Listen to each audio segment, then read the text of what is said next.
Iran की intelligence capability वो केवल जो इज़राइल के आसपास के मुल्क हैं, रिंग ऑफ फायर, वहीं तक लिमिटेड है। इज़राइल के अंदर कोई खास पेनिट्रेशन उनकी ज़ीरो के बराबर है। इसके बदले इज़राइल की पेनिट्रेशन हिजबुल्लाह के अंदर, हमास के अंदर और सबसे ज़्यादा ईरान के अंदर उन्होंने डेमोन्स्ट्रेट कर दी है। हानिये को मारकर उनके जो ऑफिशियल गेस्ट हाउसेस हैं वहाँ पे जो मेन IRGC का वेल प्रोटेक्टेड कॉम्प्लेक्स है वहाँ तक अपनी रीच दिखा चुके हैं। और अब तो उन्होंने जो पेजर से स्ट्राइक करी, जो वॉकी टॉकी पे स्ट्राइक करी, इंटेलिजेंस सुपीरियॉरिटी ईरान की उनकी टेक्नोलॉजिकल सुपीरियॉरिटी से भी कहीं ज़्यादा है। और इसमें दोनों ह्यूमन और टेकेंट दोनों शामिल हैं। तो ईरान कह सकता है कि हम फला ओहदेदार को मारेंगे, लेकिन ग्राउंड पे उसकी पॉसिबिलिटी मुझे बहुत कम दिखाई दे रही है। और क्योंकि जो उनके मिसाइल्स की एक्यूरेसी है, उन्होंने टारगेट किया था मोसाद हेडक्वार्टर, 600 मीटर दूर जाके हिट हुआ है वो जो उनका वॉरहेड था। ठीक है, वो कह रहे हैं हमारे पास जो है हाइपरसोनिक मिसाइल्स भी हैं जिनका कोई तोड़ नहीं, मिसाइल डिफेंस के अंदर हम भी हिट कर लेंगे। इस तरह से वो टारगेट हिट कर सकते हैं, डैमेज कर सकते हैं जी। लेकिन इस तरह की क्रिपलिंग नॉकआउट ब्लो जो अपने इजराइल कर सकता है इंटेलिजेंस और एयर पावर ऑपरेशंस की काबिलियत के ऊपर, वो ईरान के पास बिल्कुल नहीं है। और अगर अमेरिका भी जंग में कूद गया तो फिर ईरान का जो है निस्तनाभूत होना, सवा सत्यानाश होना बिल्कुल लिख दिया गया। दूसरा सवाल लेकिन मैं सिर्फ लास्ट में कहूंगा, लास्ट में मैं 1 मिनट, मैं लास्ट में सिर्फ इतना कहना चाहूंगा कि ईरान की पूरी पॉलिसी, स्ट्रेटेजिक पॉलिसी इस पे मुनस्सर है, हम तो डूबेंगे सनम, तुमको भी ले डूबेंगे।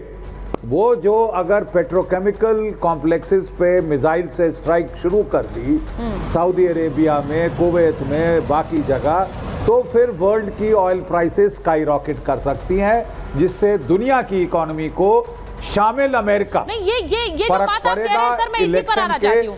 मैं एम्बेसडर वोरा एक बार आपके पास आऊंगी, कर्नल नैन भी जुड़ गए हमारे साथ। कर्नल नैन अगर मुझे सुन पा रहे हैं, मैं आऊंगी सर आपके पास आती हूँ। मैं एक बार एम्बेसडर वोरा से समझ रही हूँ। एम्बेसडर वोरा, डिप्लोमेटिकली इसको देखना होगा। हर देश जानता है कि युद्ध समाधान नहीं होता, लेकिन तब भी देश युद्ध लड़ते हैं।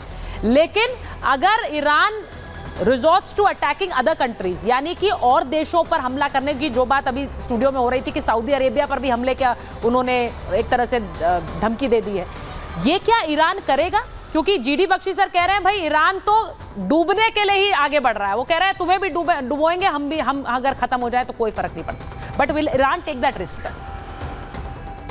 क्यों करेगा मैम? ये तो एक नॉर्थ अमेरिका की कहावत है कि jaw is better than war, यानी जॉ से गाली दो एक दूसरे को, जंग मत करो। आजकल तो बैटल ऑफ द लिस्ट चल रही है। अच्छा, तूने 3 की लिस्ट छापी है, मैं 11 की करूंगा। तो तूने 11 की है, मैं 25 की करूंगा। ये बच्चों का खेल हो रहा है। Why would Iran attack Saudi Arabia? क्योंकि वो अरब है और वो ईरान नॉन अरब है और शिया है? नहीं, मेरा ये मानना है कि ईरान इस समय अकेला पड़ा हुआ है मैम। वो बताने की कोशिश कर रहा है हिजबुल्लाह वालों को, हमास वालों को, हूथी वालों को कि टाइगर आप लोगों की बहुत पिटाई की है पश्चिमी देशों ने, इजराइल, कोई बात नहीं, मैं भी खड़ा हूं, मैं अभी भी आपकी रक्षा कर सकता हूं, तो आप अपनी लॉयल्टी को मत बदलिए। लेकिन मेरा ये मानना है मैम कि ईरान के जो मुल्ला लीडर्स हैं उसकी इकोनॉमी खत्म हो चुकी है, जैसा भी जनरल साहब कह रहे थे, which is absolutely right. Social cohesion खत्म हो चुका है, अंतर्राष्ट्रीय छवि उसकी बर्बाद हो चुकी है। रूस नहीं जाएगा, रूस को क्या मिलेगा पंगा लेने से अमेरिका से? हाँ, वो चाहता है कि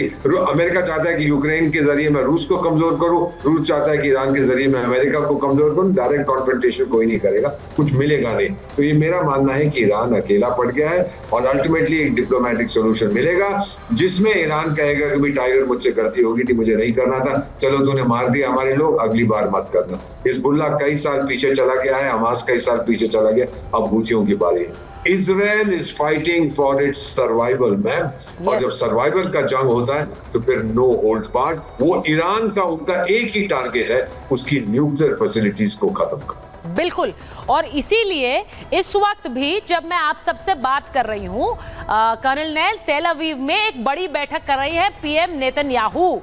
वो सुरक्षा बलों के प्रमुखों के साथ ये बैठक कर रहे हैं, क्योंकि जब ये कह दिया कि इजराइल बचेगा या ईरान, तो उनके लिए ये बैठक बहुत जरूरी है। रक्षा मंत्री योव गैलेंट उस बैठक में, मोसाद के जो हेड हैं डेविड बार्निया, वो भी इस शामिल हैं। शिन बेट के प्रमुख रोनेन बार भी इस बैठक में शामिल है। आईडीएफ के chief of staff Herzi Halevi भी इस बैठक में शामिल हैं। ये अलग अलग संगठन जो इस देश के लिए काम करते हैं, शिन बेट है, मोसाद है, सबके हेड इसमें शामिल हैं। और सोचिए कि अब उसमें क्या मंथन हो रहा हो। कर्नल नैन, आपको लग रहा है इजराइल विल नॉट वेट, और अगर इजराइल हमला करता है, क्योंकि हम ये कह रहे हैं कि इजराइल क्या आने वाले 24 घंटे में ये हमला कर सकता है, आपका आकलन क्या है?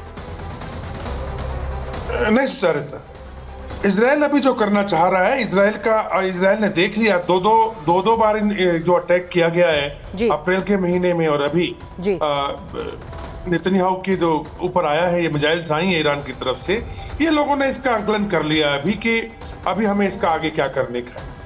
देखिए, इनके फेवर में भी नहीं है, बॉर्डर भी नहीं मिलते हैं, एयर स्ट्राइक कितनी करोगे ईरान के ऊपर? यस, इनका दो एम जरूर है, रेजिम चेंज कैसे की जाए और जो इनका न्यूक्लियर इंस्टॉलेशंस हैं उसको कैसे खत्म किया जाए। पेट्रोलियम वगैरह पे अटैक नहीं करेंगे, जैसे कि अभी जनरल साहब बता रहे थे कि इन्होंने भी धमकी दे रखी, अगर आप हमारी पाइपलाइन तोड़ोगे तो हम पूरे गल्फ की पाइपलाइन खराब कर देंगे ताकि किसी को तेल ही ना मिले।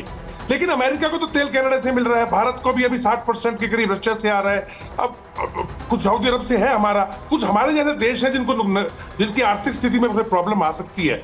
लेकिन जो मीटिंग अब हो रही है, देखिए सुधारिता, कल सवेरे से ग्राउंड ऑफेंसिव नहीं रुके हैं। यूएन के फोर्सेज जो कि नॉर्दर्न इजराइल और लेबनान के बीच में बैठी है, उनकी भी रिपोर्ट आ चुकी है कि उनको इन्फॉर्म किया गया था इजराइल के आईडीएफ फोर्सेज द्वारा कि हम लोग रेड्स के लिए अंदर जा रहे हैं और वापस आएंगे।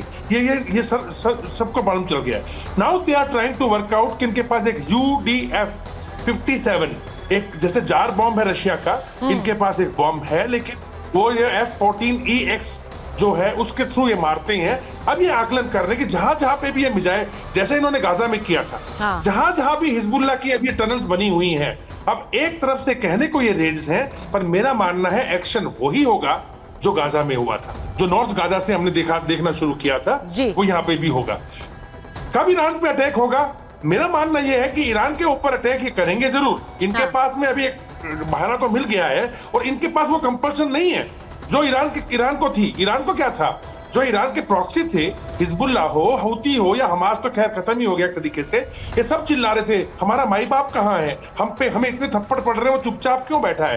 तो एक तो उसमें इसको एक्शन करना जरूरी था ईरान को, दूसरा इंटरनल मजबूरी थी ईरान की कि अगर ये खुमैनी अगर ये अटैक के लिए ऑर्डर नहीं करता या ईरानी रिवॉल्यूशनरी गार्ड्स इस पे एक्शन नहीं करते, तो अंदर से भी विद्रोह उठने की वहां पे प्रॉब्लम है। सर, एक सवाल इसी से जुड़ा है, क्योंकि आपने कहा कि ये ईरान के लिए एक मजबूरी थी, लेकिन इजराइल इसे क्या उस तरह से देखेगा कि हमने हमले किए हैं तो उसके जवाब में आया तो हम अभी थोड़ा रुक जाते हैं?